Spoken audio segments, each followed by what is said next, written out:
Halo, saya Juwita Wulandari, CGP Angkatan ke-7 Kabupaten Bogor.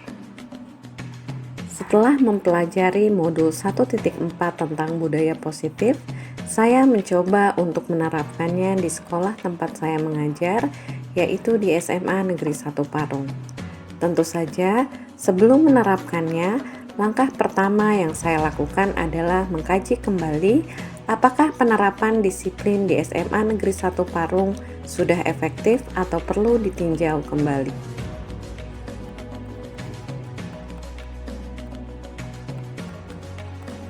Sebagian besar murid melaksanakan disiplin karena takut melanggar tata tertib sekolah dan konsekuensi atau hukuman yang akan diterima karena pelanggaran tersebut. Artinya, murid melakukan sesuatu karena adanya dorongan dari lingkungan, menghindari rasa sakit, ketidaknyamanan, atau karena ingin mendapatkan pujian.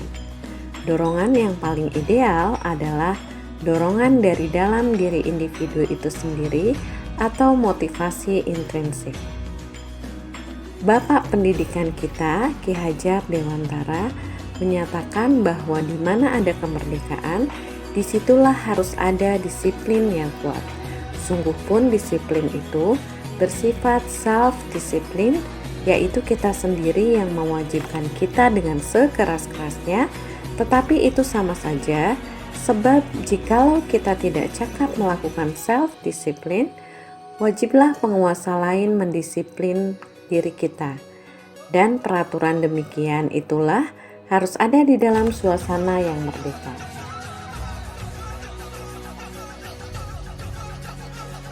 Dalam mewujudkan budaya positif di sekolah, saya merancang beberapa kegiatan untuk penerapan disiplin. Langkah pertama, saya meminta murid untuk menuliskan nilai-nilai kebajikan universal yang akan disepakati bersama di dalam kelas. Kemudian, murid menuliskan berbagai nilai-nilai kebajikan seperti religius, jujur, toleransi, disiplin, kerja keras, kreatif, mandiri, demokratis, dan lain sebagainya. Tentu saja, nilai-nilai tersebut adalah nilai-nilai yang terdapat dalam profil pelajar Pancasila, yaitu beriman, bertakwa kepada Tuhan Yang Maha Esa, dan berakhlak mulia, mandiri, bernalar kritis, berkebinekaan global, bergotong royong, dan kreatif. Langkah kedua, saya meminta murid untuk menuliskan keyakinan kelas dari nilai-nilai kebajikan yang dapat dijadikan pondasi untuk murid berperilaku. Langkah ketiga, untuk menguatkannya, murid diminta untuk mengikrarkan keyakinan kelas yang telah mereka buat dipimpin oleh ketua kelas. Kelas 11 IPA 4. Keyakinan kelas 11 IPA 4. Datang tepat waktu. Datang tepat waktu. Menerapkan budaya literasi. Menerapkan budaya literasi. Membuat pojok literasi kelas. Membuat pojok literasi kelas. Menghargai sesama teman. Menghargai sesama teman. Aktif di dalam kelas. Aktif di dalam kelas. Berpikir kritis. Berpikir kritis. Memiliki hak yang sama. Memiliki hak yang sama. Membuang sampah pada tempatnya. Membuang sampah pada tempatnya. Menghargai pendapat teman. Menghargai pendapat teman. Mengerjakan tugas tepat waktu. Mengerjakan tugas tepat waktu. Mengikuti upacara bendera. Mengikuti upacara bendera. Selalu mengikuti kegiatan keagamaan. Selalu mengikuti kegiatan keagamaan. Bertanggung jawab dan melaksanakan piket kelas. Bertanggung jawab dan melaksanakan piket kelas. Saling menyayangi. Saling menyayangi. Saling menghargai dan saling menolong. Saling menghargai dan saling menolong. Mengapresiasi bentuk hasil prestasi. Mengapresiasi hasil bentuk prestasi. Tidak mencontek saat ulangan. Tidak mencontek saat ulangan. Iya, itu keyakinan kelas 11 IPA 4 ya.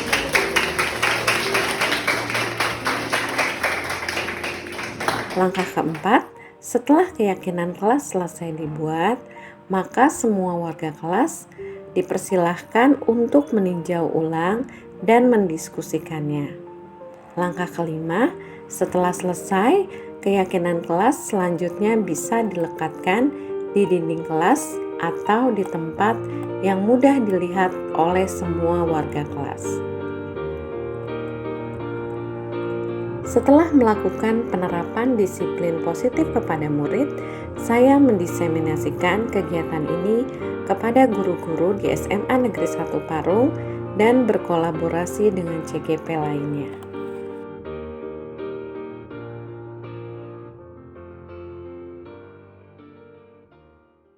Assalamualaikum warahmatullahi wabarakatuh. Selamat sore semuanya. Alhamdulillah sore-sore masih semangat ya semua ya. Dan yang ditunggu-tunggu juga mudah-mudahan bisa segera mendekat ya.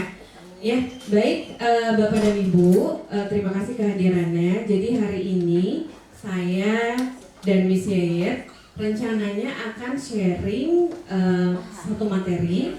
Materi ini kita pelajari pada program Guru Penggerak modul 14. Jadi modul yang mengakhiri modul 1.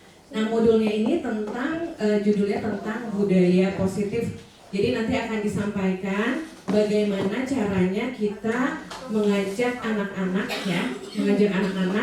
untuk berbudaya positif, tapi caranya tidak memaksa. Jadi itu akan betul-betul muncul dari dalam. Dan ini kebetulan untuk saya sendiri, Miss Yaya juga pastinya sama.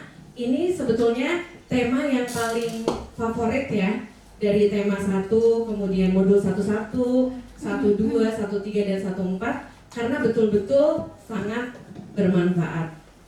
Budaya positif ini terdiri dari 6 ya, ada 6 bagian dari budaya positif. Nanti saya dan Miss Yayat akan bergantian untuk menyampaikan. Yang pertama itu tentang disiplin, kemudian yang kedua tentang penghargaan dan hukuman, kemudian yang ketiga tentang keyakinan kelas, kemudian yang keempat tentang kebutuhan dasar manusia, kemudian posisi kontrol itu apa nanti akan dijelaskan, dan yang terakhir tentang segitiga restitusi. Nah, ini di segitiga restitusinya yang sangat menarik dan mungkin bisa kita praktekkan sama-sama ke depan supaya betul-betul bisa membentuk budaya positif di SMA Negeri 1 Parung ini.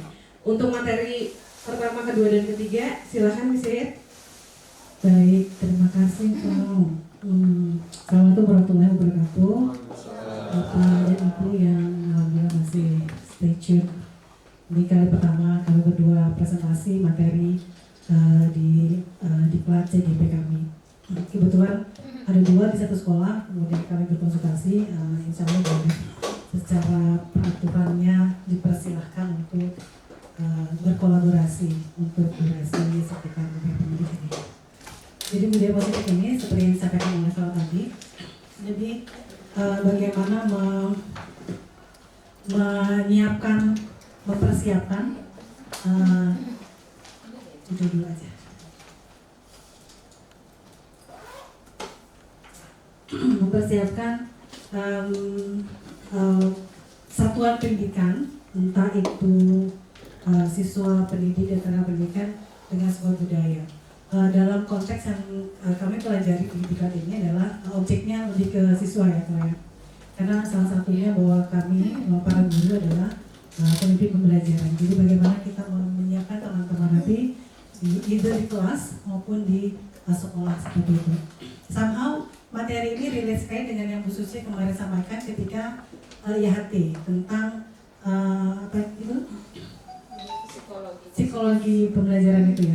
Saya tunggu materi beliau di akhir karena ada bagian saya itu kata kutip siswa gitu hubungannya. Karena ini sangat berhubungan. Next aja, kita akan tidakkan satu persatu. Next, lagi. Next. Nah, ini dia pertanyaan praktik yang mungkin bisa kita resapi ya, karena kalau budaya positif berarti yang diharapkan itu semua berbau positif. Apa yang kita ucapkan positif, apa yang anak-anak respon terhadap apa yang kita sampaikan juga positif. So semuanya auranya itu positif. Kita kemudian agak menyingkirkan apa yang hal-hal yang berbau negatif. Nanti di bagian kedua itu ada tentang apa perbedaan antara hukuman dengan konsekuensi, hukuman dengan penghargaan seperti itu. Buat saya sendiri ketika membaca materi ini itu seperti self reminder ya. Saya misalnya dulu kalau Poki udah datang ya. Poki pernah datang saya tuh gue kan banyak deket banget gitu. Datangnya on time. Buat saya itu sendiri langsung terima kasih Poki. Nah, gayanya Pak Oki yang seperti itu tidak membuat saya down. Harapannya kemudian ternyata secara teori ya kita juga kepada peserta didik seperti itu. Itu. Next. Nah ini next saja yang tadi disampaikan oleh Frau. Oke, next. Nah ini, kalau kita lihat di sini ada perubahan paradigma.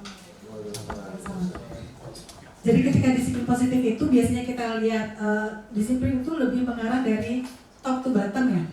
Pokoknya you harus entah katanya bilang gini loh, kamu udah bilang misalnya kita buat bla bla bla. You harus gini. Itu biasanya yang terjadi. Sementara yang akan dibangun dalam budaya positif ini nanti di bagian restitusi lebih clearnya oleh Perawalan adalah bagaimana kemudian anak ini sebagai secara perkembangan peserta didik ya kita tahu SMA itu sudah dewasa muda. Mereka dianggap tanda kutip sebagai bagian dari sebuah komunitas yang di mana keberadaan mereka juga dihargai. So ada masanya ketika even kita memberikan hukuman atau sanksi kepada mereka, tapi mereka memberikan kontribusi terhadap apa yang akan bisa mereka lakukan berikutnya. Next Bu. Nah, ini yang nanti akan muncul ketika budaya positif ini akan kita bangun sama-sama. Nanti ada di pendampingan individu berikutnya Bapak Ibu, mohon izin sebelumnya akan ada sesi di mana kita bersama-sama dengan didampingi oleh pengajar praktik sebagai moderator, dihadiri oleh kepala sekolah dan teman-teman semua. Saya dengan Frau masing-masing akan memberikan paparan budaya positif apa yang akan coba kita kembangkan di sekolah kita. Gitu. Sekolah kita dari ini baru prolog ya, ini tugas individu, tapi nanti ada yang lebih clearnya lagi ketika kami para CGP memberikan statement ABCD, kemudian kita sampaikan di depan halayak gitu ya. Saya sih ininya malah ada perwakilan siswa juga untuk mengetahui itu dan kemudian jadi sebuah dokumen yang akan kita jadikan sebagai acuan seperti itu. Nah ini dia pada bagian selanjutnya ketika kita bicara disiplin gitu ya. Kalau Kiai Hajar sendiri kan menyatakan bahwa disiplin itu syarat untuk mencapai kemerdekaan. Di sini nggak dari itu Kiai Hajar sampaikan demikian. Jadi harusnya disiplin itu muncul ketika munculnya dari dalam diri gitu. Muncul dari dalam diri. Kemudian karena dia harus dari dalam diri maka lebih ke internal motivation yang keluarnya. Ya, intrinsic motivation.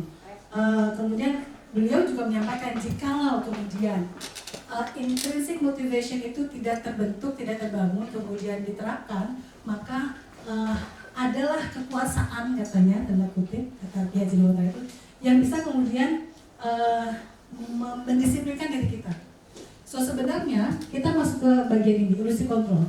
Kekuasaan yang dimaksud oleh Kiai Haji Lewantara dalam konteks disiplin positif di satuan pendidikan ini adalah bagaimana kemudian orang tua yang ada di satuan pendidikan ini bukan memegang kendali ya, tapi in such a way dengan sedemikian rupa sehingga anak tidak merasa dia harus ditekan, anak tidak merasa dia harus jadi objek penderita, kemudian anak tidak merasa saya terpaksa melakukannya, gitu. Karena kalau terpaksa yang terjadi adalah di hold dulu. Ini saya tambahkan di sini kemarin malam saya akses PMM di disiplin positif. Di video pertama itu disampaikan dipaksa dulu aja, nanti juga terbiasa.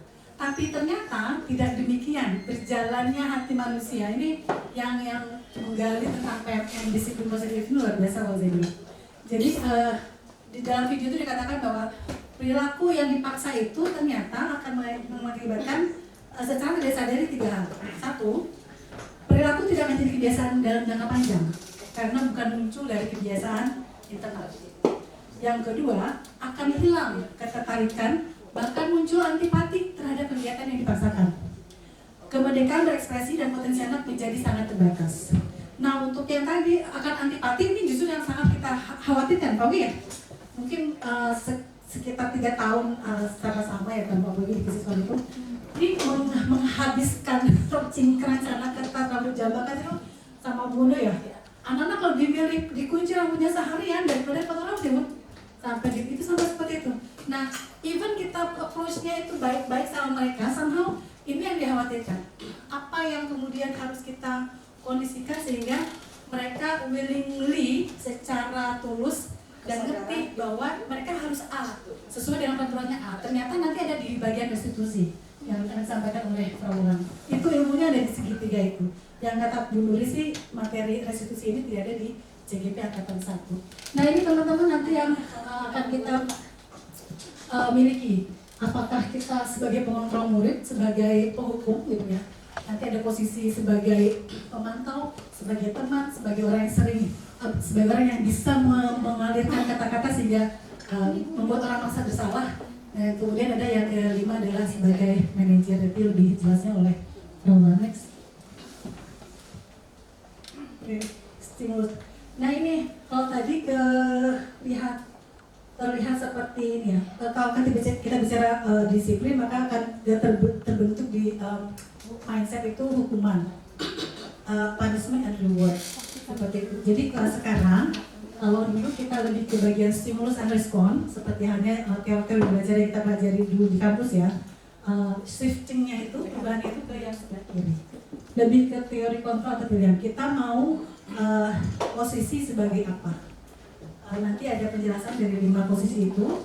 Saya hitung-hitung, kalau saya ketika baca saya kayaknya lebih ke pemantau deh.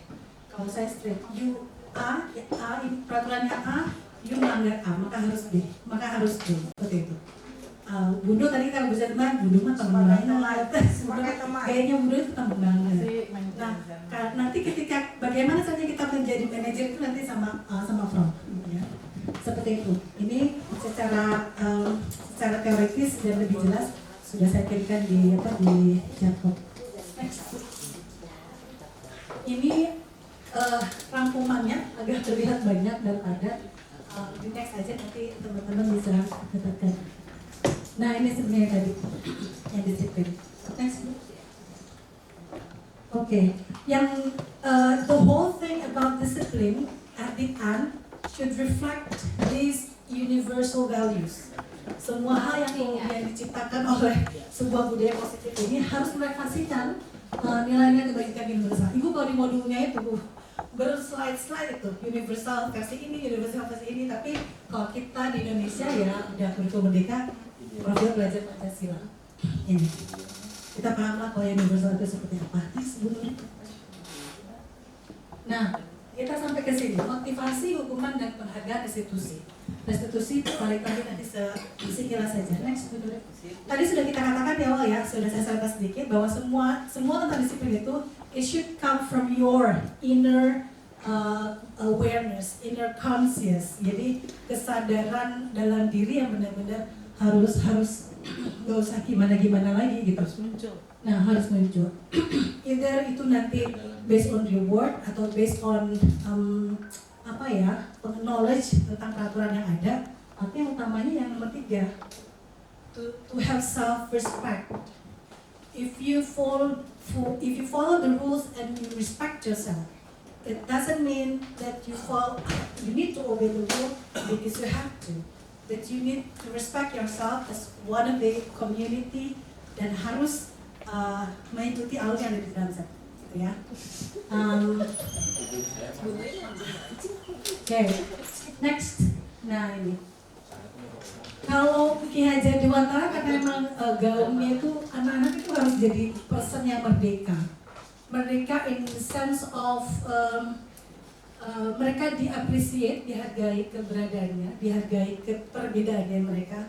even ketika menerapkan disiplin ini, saya diajak ngomong dong, Bapak Ibu, kenapa sih kalau saya datangnya telat 10 menit langsung diam itu berdiri bisa dijemur? Bapak tahu nggak saya kenapa datang terlambat seperti itu?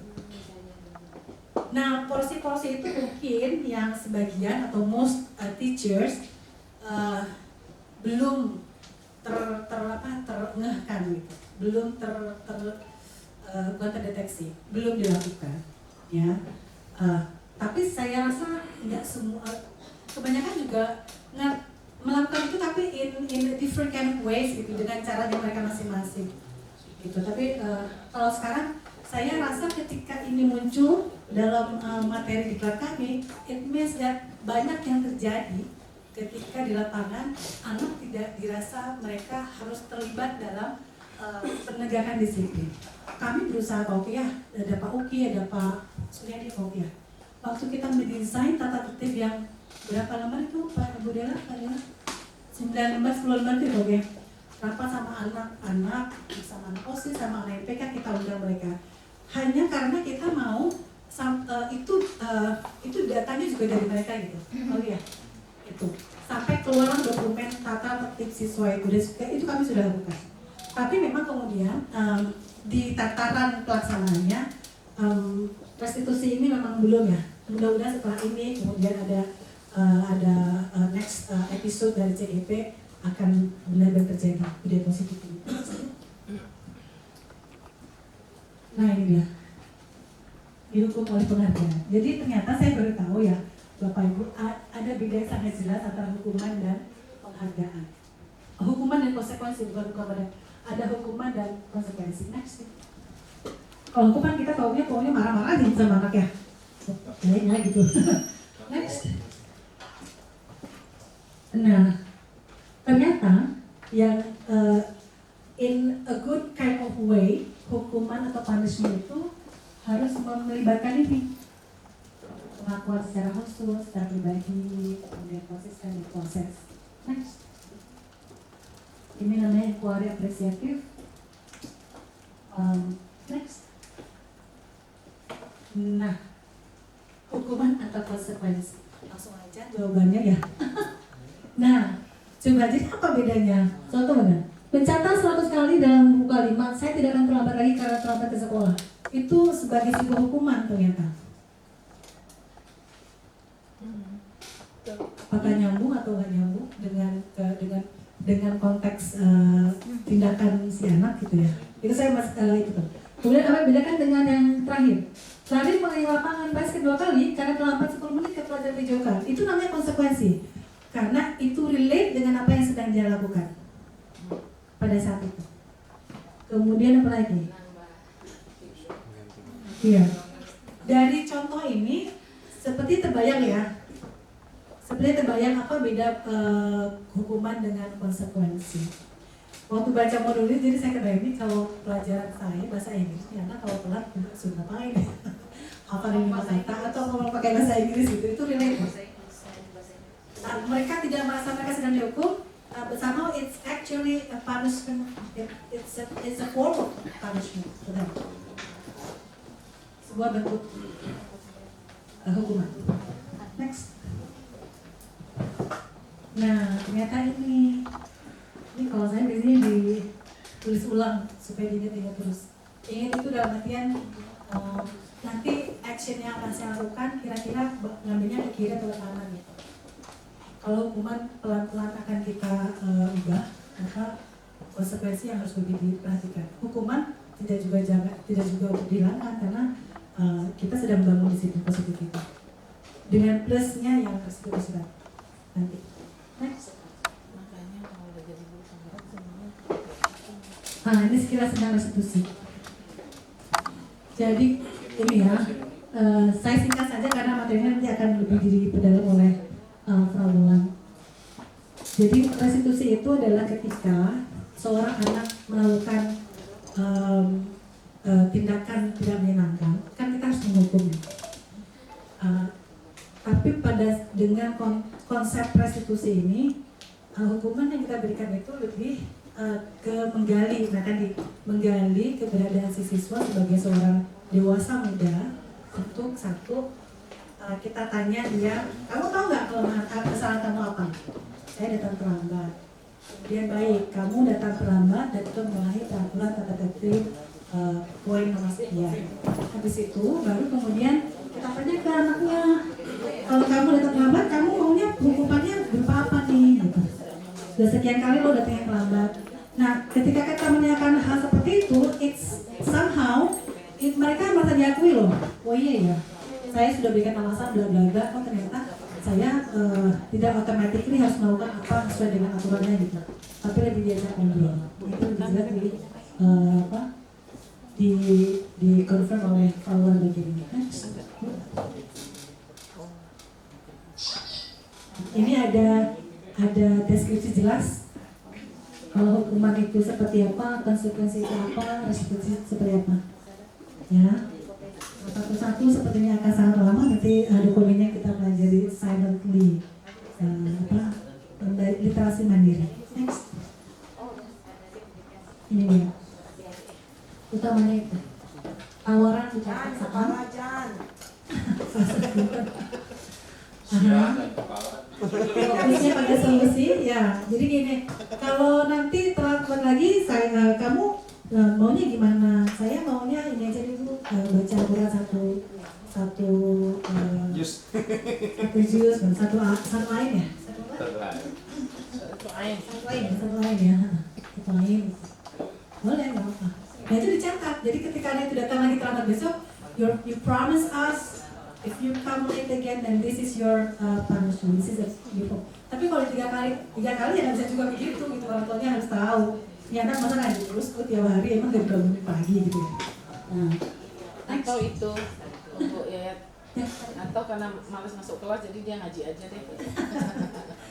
Bisa jadi. Keyakinan kelas ya. Oh. Nah, keyakinan kelas itu seperti kalau kita sebutkan, mungkin kalau di mana itu? Kalau di kelas kita biasa kesepakatan kelas ya. Kalau ini lebih ke ini, sebut. Keyakinan kelas itu, kalau kita lagi ke sekolah mungkin ya. Oke. Jadi gini, udah ada peraturan, kenapa sih harus dibuat keyakinan lagi gitu?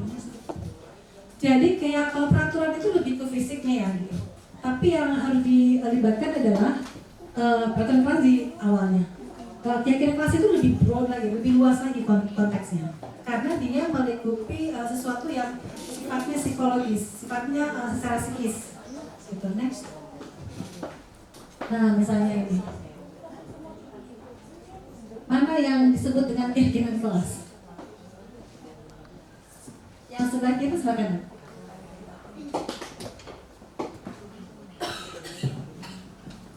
Yang sebelah sini saya atau sebelah sini saya? Tes. Oh iya. Kesepakatan kelas ya. Karena itu lebih melibatkan yourself awareness, yourself apa ya? Lebih psikologis ini. Next. Ini cara bekerja membuat keyakinan kelas itu seperti apa? Next.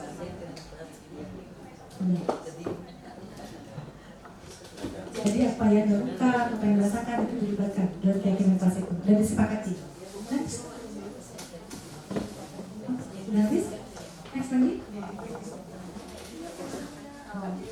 Coba langsung ke berikutnya. Jawabannya. Lalu kembalikan.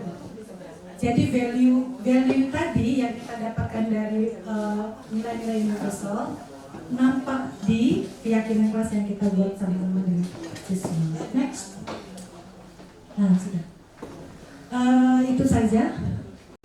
Quite brief, tapi sebenarnya sangat panjang seharusnya. Tapi mudah-mudahan teman-teman dapat sekilas pemahaman tentang apa itu budaya positif yang nanti akan kita gaungkan bersama dan gulirkan bersama dan dijaga bersama. Saya kembalikan ke Pak untuk melanjutkan materi. Ya, terima kasih Miss ya. Tepuk tangan buat Miss tuh biar lebih semangat.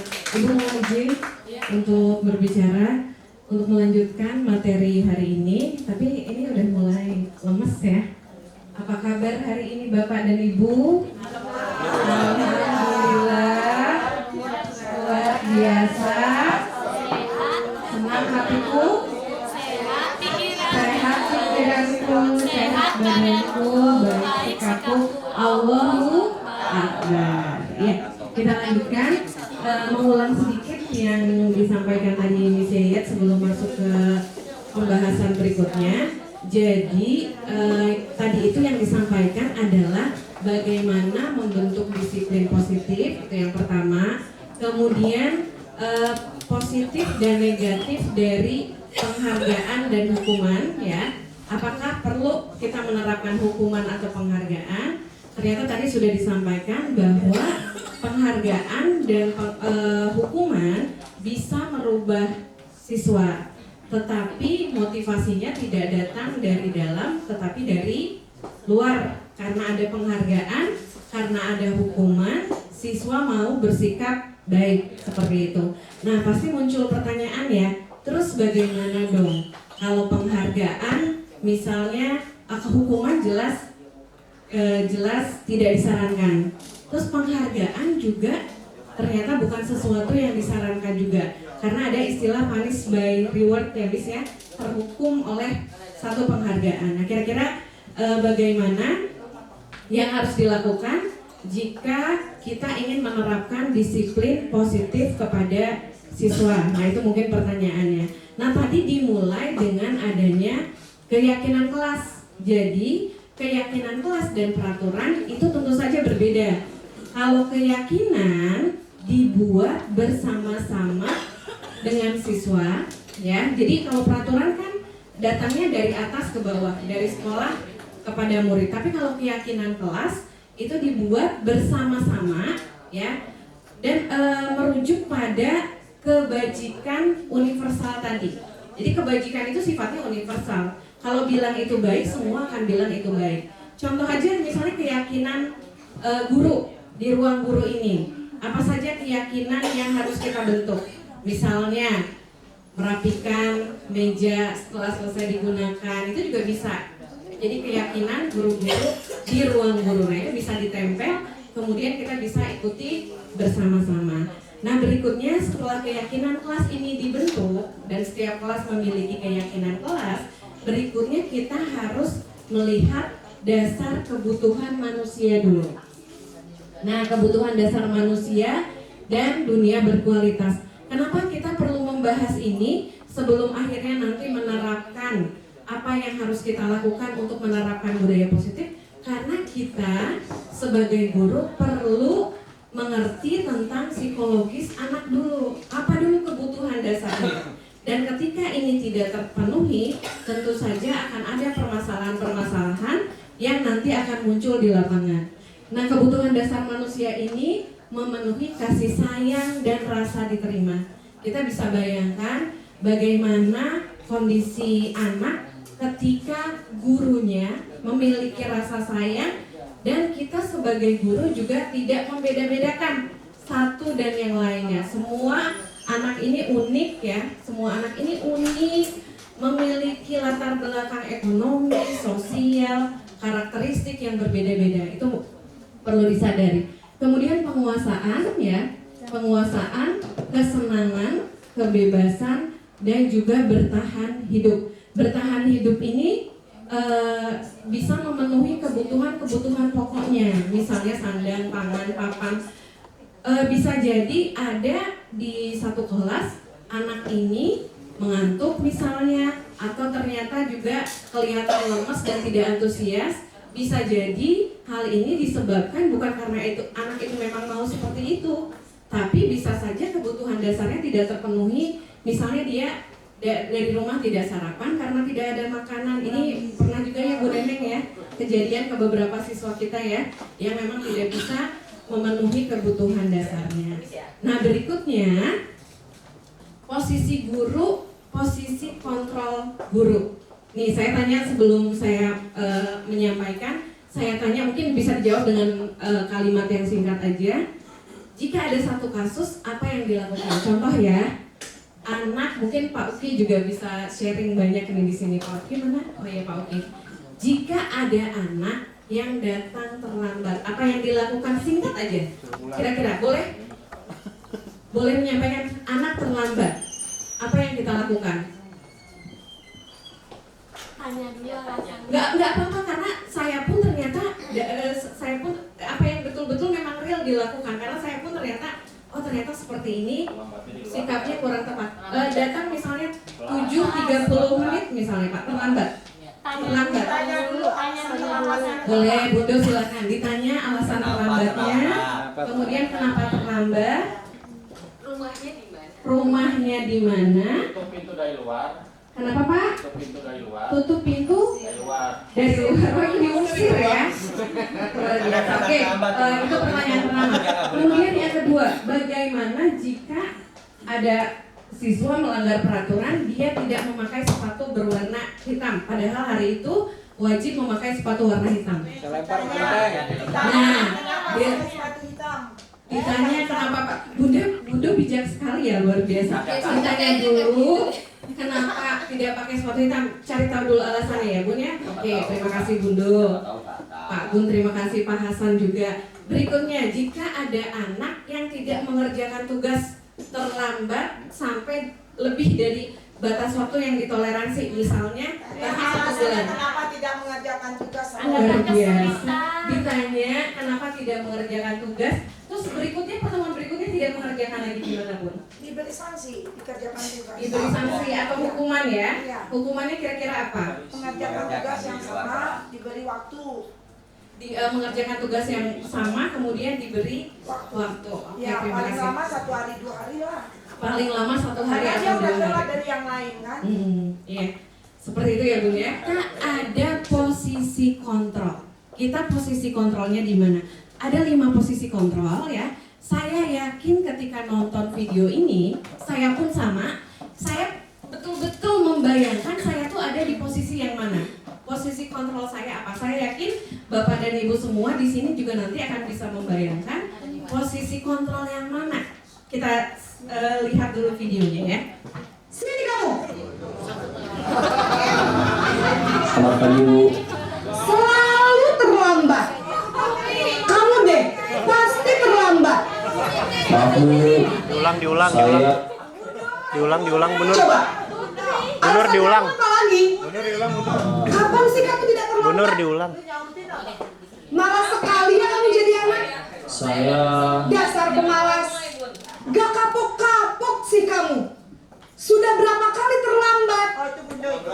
Sana, kamu keliling lapangan basket 2 kali.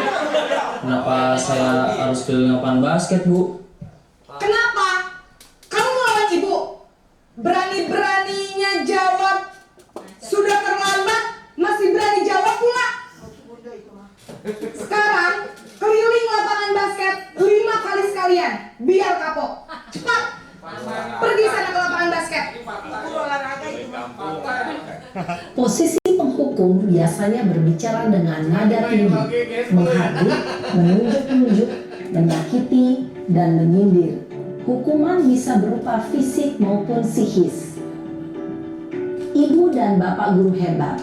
Dampak yang terjadi pada murid ketika guru berada pada posisi penghukum adalah murid cenderung akan memberontak, bahkan menyimpan dendam.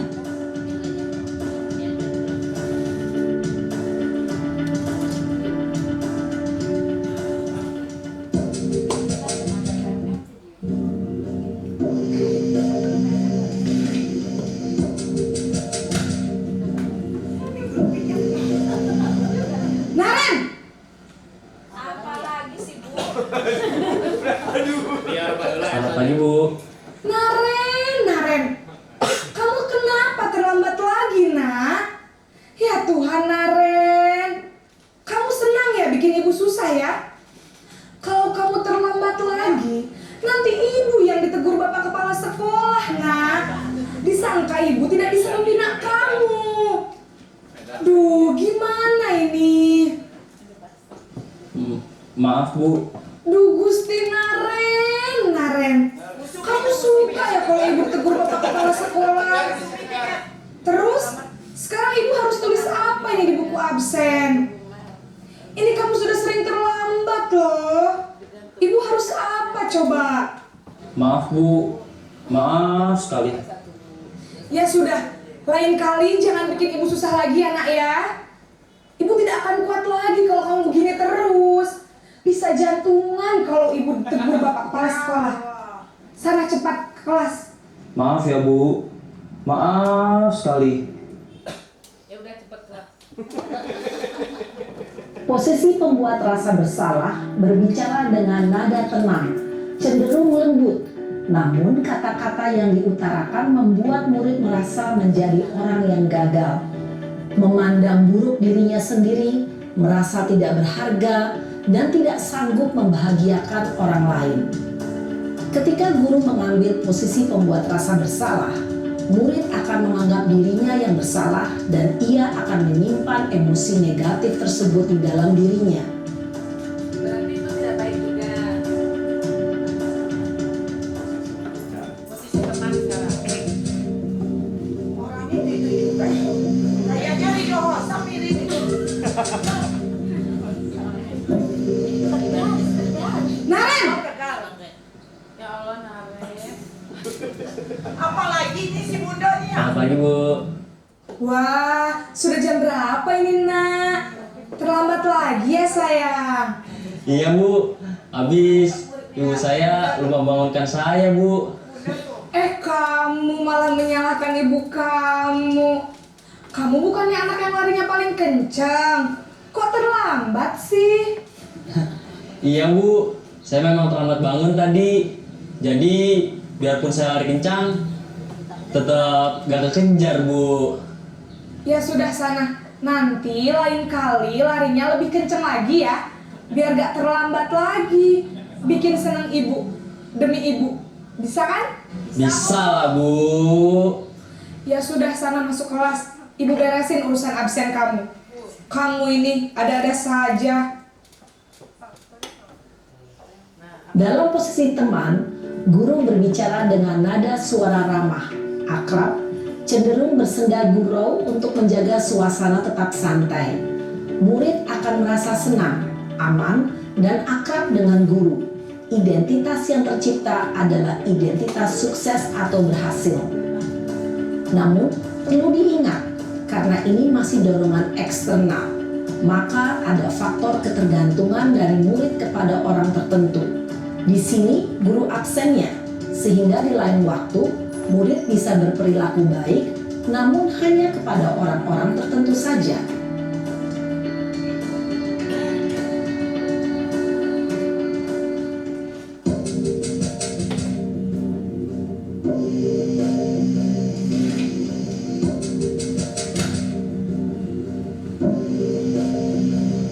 Naren!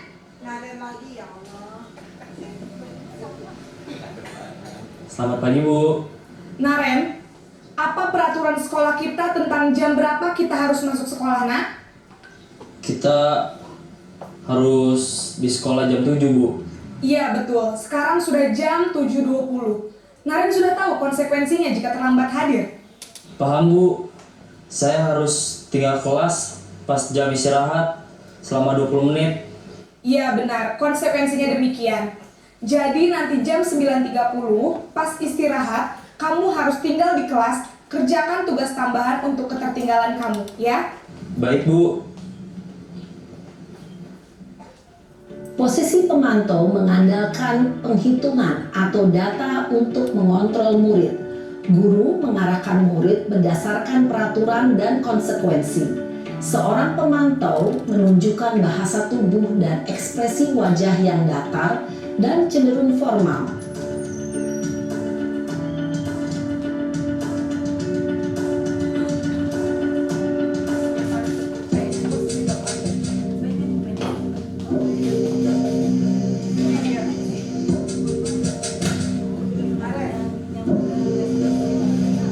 Naren!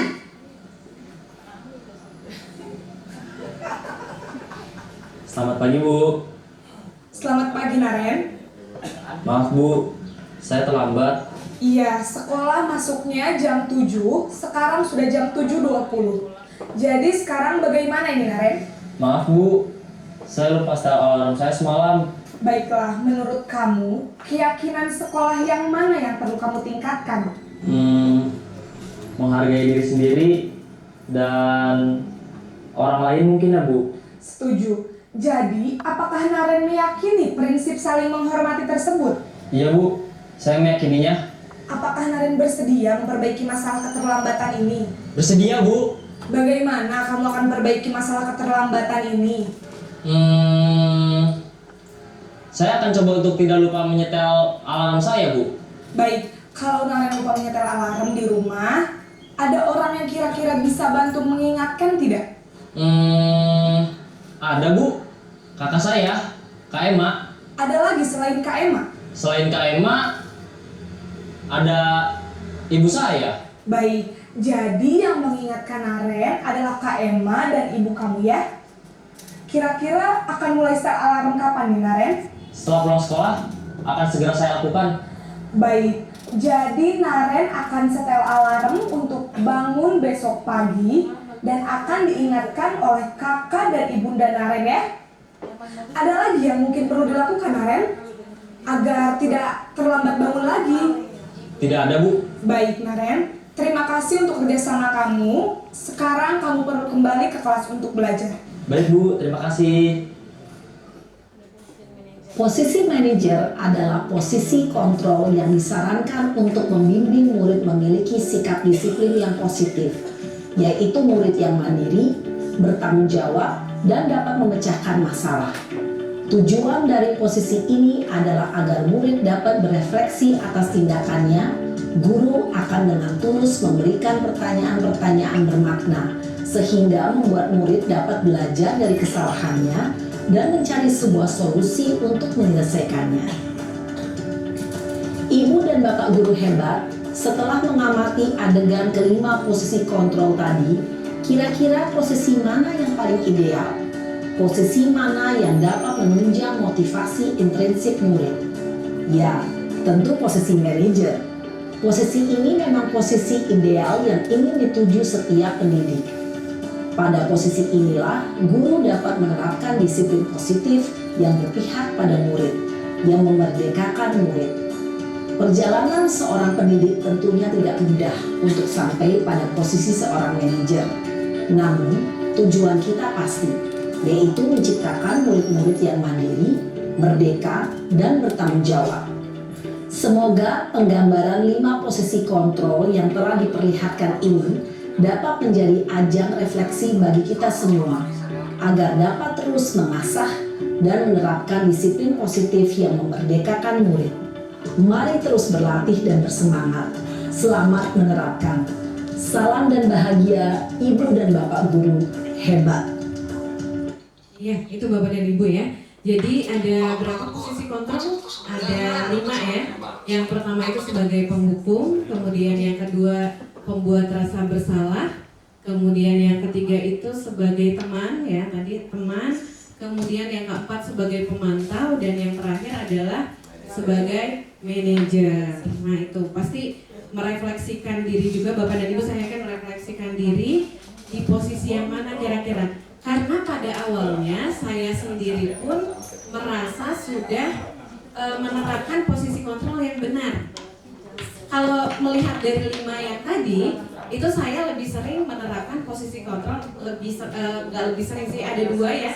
Posisi kontrol yang 2 itu, yang pertama pembuat rasa bersalah dan pemantau. Jadi saya suaranya pelan, kemudian juga berbicara dengan anak baik-baik, tapi ternyata juga pembuat rasa bersalah ini ternyata tidak efektif karena dia membuat identitas anak itu menjadi negatif, jadi bukan menguatkan karakter, tapi dia menjadi semakin lemah, merasa bersalah, dan akhirnya sulit juga untuk memperbaiki dirinya.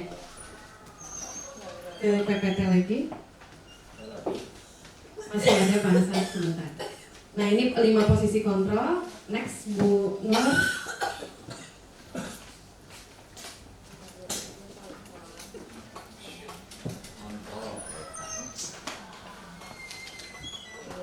Ya, berikutnya akan disampaikan apa saja ciri-ciri. Nah ini ya, 5 posisi kontrol, cirinya penghukum, kemudian pembuat rasa bersalah, teman, pemantau, dan manajer. Ini mungkin lebih spesifik saya bacakan di kata-katanya. Misalnya kalau kamu tidak melakukan, awas ya, rasakan dan seterusnya. Kemudian kamu seharusnya sudah tahu, ibu lelah sekali mengatakan ibu stres katanya. Kemudian kalau teman, dia bersikap sebagai teman, ayolah lakukan demi ibu, masa kamu tidak mau? Ingat tidak pernah bantu. Kemudian apa peraturannya? Yang pemantau itu berorientasi dengan peraturan. Kemudian manajer, apa yang kita yakini, apa yang bisa kau kerjakan untuk memperbaiki masalah ini. Jadi di posisi manajer, guru itu meminta anak untuk mencari solusi sendiri, kira-kira bagaimana untuk mengatasi permasalahan atau pelanggarannya. Nah, dampaknya mungkin ini yang penting, Bu Nur sedikit. Dampaknya itu adalah ketika menghukum, anak cenderung mengulangi kesalahannya. Kemudian pembuat rasa bersalah itu anak merasa rendah diri, ya, karena mungkin disampaikan hal-hal yang akhirnya membuat dia tidak yakin dengan dirinya sendiri. Kemudian teman lemah, tidak mandiri dan tergantung. Karena guru yang satu bisa saja posisinya sebagai teman, tapi kan belum tentu di guru yang lain. Kemudian pemantau itu menitik beratkan pada sanksi atau hadiah untuk dirinya. Sedangkan untuk di posisi manajer, itu anak diminta untuk mengevaluasi diri dan bagaimana cara memperbaiki dirinya sendiri. Next, Bu Nur. Ya, ini pernyataan-pernyataan dan siapa yang mengatakan, ya. Misalnya, saya kecewa sekali dengan kamu, membuat orang merasa bersalah, dan seterusnya. Next. Nah, ini bergerak antara peraturan pemantau konsekuensi atau hadiah dan nilai-nilai manajer memperbaikinya. Jadi ini posisi manajer bertugas untuk memperbaiki masalah dan memperkiat berdua untuk mendapatkan apa yang dibutuhkan. Sedangkan kalau peraturan itu diberi konsekuensi untuk anak membuat merasa tidak nyaman. Next, dulu. Ya.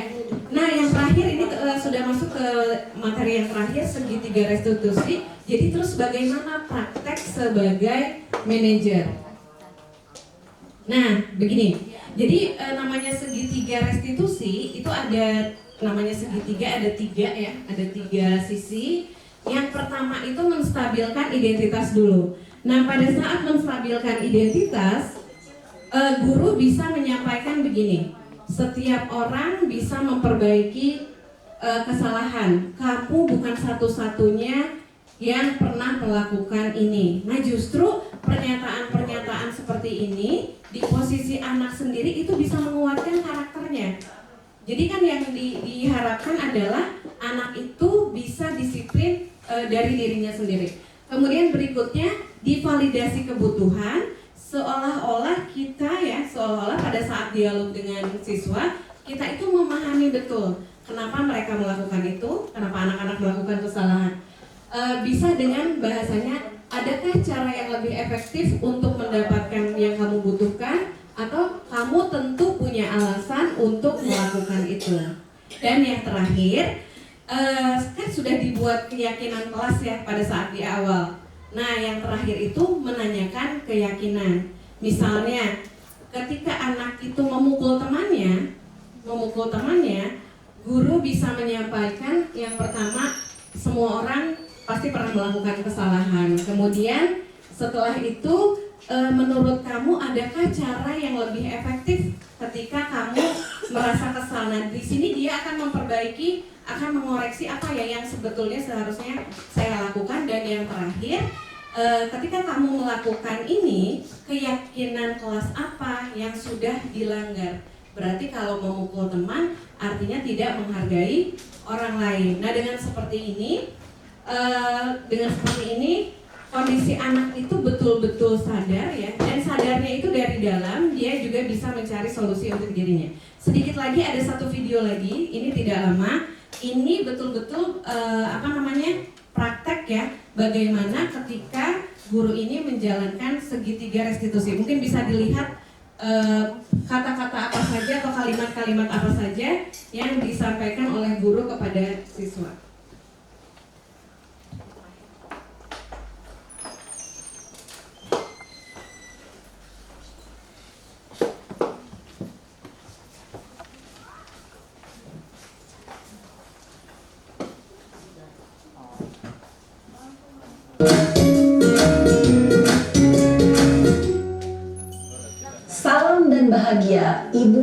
Bapak Guru Hebat. Pada video kali ini kita akan membahas tentang salah satu program disiplin positif yang diterapkan di lingkungan sekolah yang dikenal dengan nama restitusi.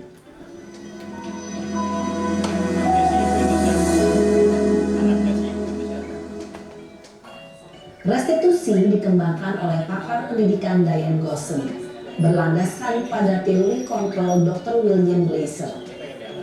Segitiga restitusi adalah suatu proses dialog yang dijalankan oleh guru atau orang tua agar dapat menghasilkan murid yang mandiri dan bertanggung jawab. Pada saat guru di posisi manajer, aspek yang dikembangkan pada murid adalah motivasi intrinsik, sehingga penanaman nilai-nilai kebajikan dapat tumbuh dan berkembang menjadi suatu kebiasaan positif yang akhirnya membentuk karakter murid. Proses dialog ini terdiri dari 3 langkah yang digambarkan pada ketiga sisi pada segitiga restitusi. Sisi pertama adalah menstabilkan identitas.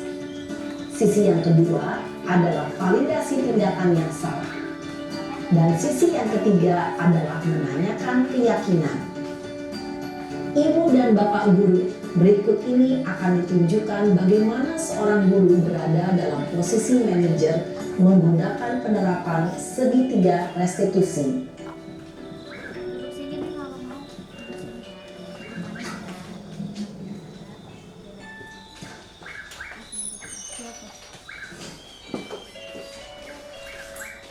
Siang Sarah. Siang Pak. Sudah lama nggak ketemu Sarah. Kenapa hari ini ada di sini? Kesel Pak, kesel banget. Masa aku dikatain tukang fitnah Pak? Ya aku marah lah. Aku balik ngatain Eka di depan kelas. Kesel banget. Oh begitu. Ya pasti kamu marah dan kesal. Bapak juga akan marah apabila ada yang menuduh Bapak seperti itu. Kemudian pada saat itu kamu mau melakukan apa? Ya saya langsung ngatain Eka lah Pak. Kesel banget. Saya bentak-bentak dia di depan teman-teman lain. Oh begitu. Pasti kamu melakukan seperti itu karena suatu alasan tertentu bukan? Iyalah, masa saya diam saja Pak? Ya saya bela diri lah. Masa saya dituduh tukang fitnah? Ya wajar lah. Mempertahankan harga diri itu sesuatu yang penting buat kamu. Untung kamu tidak bertindak lebih gegabah lagi. Hanya membentak-bentak. Iya Pak. Untung saya masih bersabar dan hanya membentak saja. Sudah gemes padahal. Saya pasti bela diri lah. Ya pasti ya. Tapi kamu memilih untuk tetap bertahan dan bersabar. Kamu memilih untuk tidak berbuat lebih parah lagi bukan? Iya. Nah, sekarang coba kita lihat lagi. Tindakan kamu yang bentak-bentak Eka di kelas. Tindakan kamu itu kira-kira sesuai dengan keyakinan kelas atau prinsip kamu tidak? Enggak lah Pak. Capek Pak jadi pemarah. Jadi keyakinan atau prinsip mana yang turun sesuai dengan keinginan kamu? Ya, saya sebenarnya sangat menghargai orang lain. Mungkin saat itu saya menjadi emosi, jadi tidak menunjukkan sikap itu. Kamu meyakini tidak? Menghargai orang lain itu penting buat kamu. Yakinlah Pak. Iya, setuju. Kita harus saling menghargai. Namun, ada juga keyakinan yang kita sepakati yang perlu kita jalankan apabila kita sedang marah, bukan? Ya, saya bisa lebih proaktif, mulai dengan diri sendiri. Saya bisa jadi lebih bersabar, mengambil waktu jeda untuk berpikir mau apa selanjutnya. Kira-kira kamu bersedia memperbaiki masalah ini tidak? Bersedia Pak. Kalau kamu memperbaiki masalah ini, kamu akan menjadi orang seperti apa? Saya akan menjadi orang yang bertanggung jawab kali ya Pak. Dan senantiasa proaktif. Iya, menurut kamu bagaimana rasanya menjadi orang seperti itu? Ya nyaman lah, bangga bisa bersabar dan menahan diri. Baiklah kalau begitu. Yuk kita pikirkan bagaimana memperbaiki masalah ini. Siapa itu? Iya. Nah itu segitiga restitusi ya Bapak dan Ibu. Bapak guru hebat. Baru saja kita Ya itu segitiga restitusi. Jadi ada 3 bagian. Yang pertama itu kalau dari kata-katanya atau kalimat yang muncul dari guru itu adalah identifikasi, kemudian setelah identifikasi memvalidasi tindakan yang salah. Jadi kenapa hal itu dilakukan? Kemudian yang terakhir adalah menanyakan keyakinan. Mudah-mudahan bisa bermanfaat untuk Bapak dan Ibu semua. Ada yang ingin disampaikan atau ditanyakan lebih lanjut? Satu pertanyaan aja, terakhir. Satu pertanyaan. Tidak ada, Bunda? Tidak ada ya? Mau langsung pulang? Oh, ada, silakan. Satu pertanyaan aja. Boleh, Kang Hasan. Silakan. Boleh? Assalamualaikum warahmatullahi wabarakatuh. Waalaikumsalam warahmatullahi wabarakatuh. Terima kasih waktunya, Kang. Tadi setelah mendengarkan paparan dari Miss Yeyet, saya sangat setuju sama Miss Yeyet bahwa disiplin itu tidak dipaksa, karena sesuatu yang dipaksa itu tidak bagus. Di antaranya salah satunya yaitu tidak jangka panjang. Yang kedua antipati. Satu lagi tadi apa, Miss Yeyet? Terus sepakat disiplin itu adalah dari dalam diri sendiri. Iya, betul. Bukan karena orang lain, bukan karena pimpinan, bukan karena guru, bukan karena siapa-siapa. Setelah disiplin itu kita tanamkan di diri kita sendiri, siapapun orangnya, dimanapun kita berada, kapanpun saatnya, kita akan menjadi disiplin.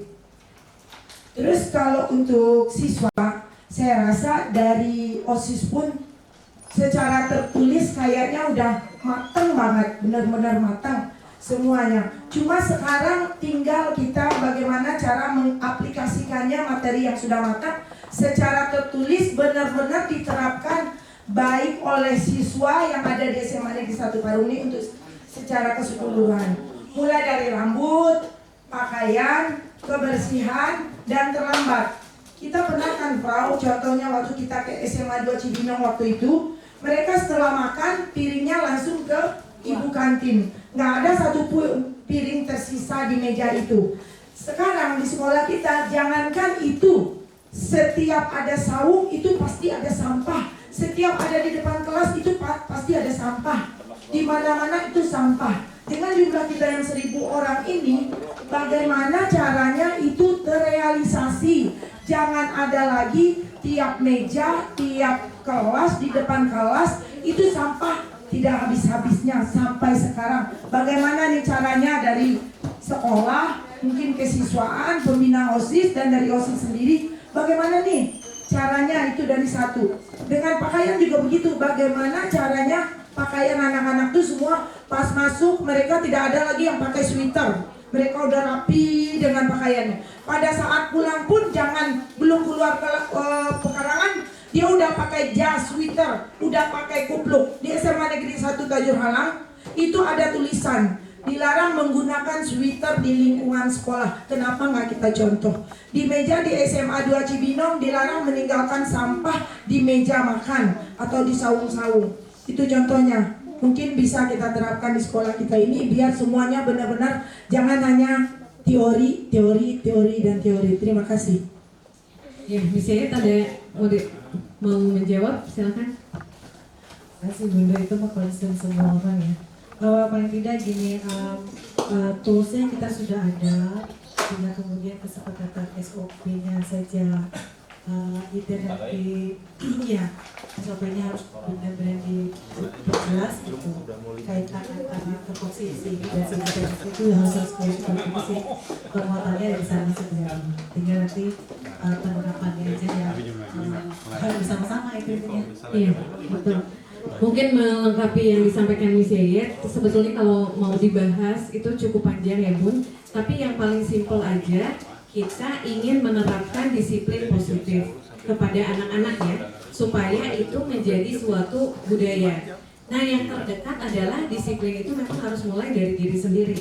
Jadi guru-guru berperan sebagai contoh ya, sebagai teladan, itu yang paling dekat lah. Kalau misal mau dilakukan itu yang paling dekat itu dengan mendisiplinkan diri sendiri. Jadi dari kita dulu harus disiplin, misalnya tepat waktu ketika masuk kelas, kemudian juga ya banyak hal lah ya, banyak hal dari berpakaian dan lain sebagainya. Kemudian yang kedua mulai dari diri sendiri, dan yang kedua adalah bersama-sama.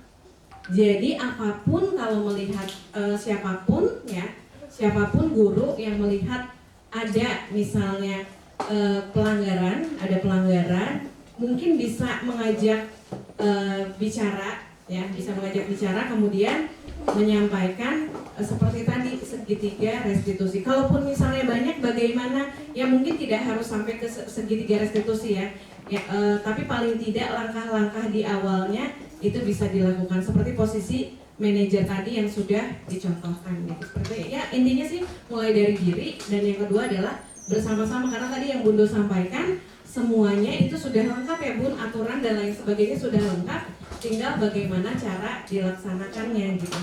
Saya yakin sih kalau mulai dari diri terus anak mendapat teladan dari kita, apapun itulah ya. Kalau tadi bahasanya kebajikan universal katanya, kebajikan universal, mudah-mudahan itu juga bisa menular ke anak-anak. Itu saja Bun. Pak Hasan? Ya, langsung aja dikit saja. Ya silakan Pak. Kan pendidikan itu cuma ada 3, yang formal, informal, dan non formal. Adik kita tuh selalu di sekolah aja, sedangkan kehidupan mereka di masyarakat, di keluarga, termasuk kita terhadap anak kita sendiri gimana gitu. Iya. Nah, iya Pak, makasih. Kalau saya sendiri ketika mempelajari materi ini, justru ke keluarga juga sih. Jadi cara mendidik anak itu langsung ya Pak ya. Saya sendiri. Tapi gini Pak, sekolah adalah miniatur masyarakat. Sekolah tuh miniatur masyarakat. Kayak taman mini, semua miniatur Indonesia.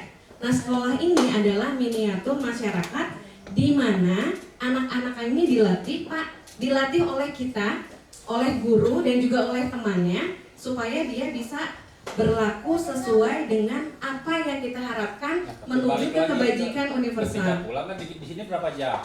Nah, kalau itu sih Pak, kita di sini berbicara kapasitasnya sebagai guru, ya Pak. Kita berbicara di sini kapasitas sebagai guru.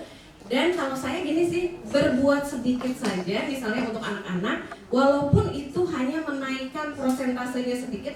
Misalnya kalau dari karakter ya, kalau karakter itu misalnya kita beri nilai lah gitu, ternyata nilainya hanya menaikkan dari 50 ke 60, itu artinya kita sudah berbuat sesuatu Pak, walaupun belum maksimal. Andai kata di rumah, itu sih di luar wewenang kita, cuma sekolah pun berusaha ya, ada beberapa kali sih parenting ya, ke orang tua murid. Nah mudah-mudahan itu juga bisa dilakukan terus supaya bisa seimbang gitu Pak Hasan. Jadi kita sekarang posisi kontrol kita yang dibahas di sini adalah posisi kontrol kita sebagai guru gitu, sebagai pengajar gitu. Mungkin itu saja Bapak dan Ibu ya. Bu, misalnya ada tambahan lagi? Cukup ya, karena waktunya juga kayaknya udah mulai gelisah. Ini Bu Fahria juga udah mulai lemes-lemes nih. Terima kasih banyak Bapak dan Ibu, tepuk tangan dulu dong Bapak Ibu untuk kita semua. Mudah-mudahan apa yang disampaikan hari ini bisa terrealisasi, mendapatkan manfaat, amin. Dan juga apa yang kita cita-citakan untuk membentuk budaya positif di sekolah bisa terlaksana atau terrealisir ya. Dari Misalnya ada penutup atas nama ya pribadi berdua, karena ini program kami sebenarnya. Insya Allah bisa stay sampai sharing senang ya. Ya terima kasih. Assalamualaikum warahmatullahi wabarakatuh.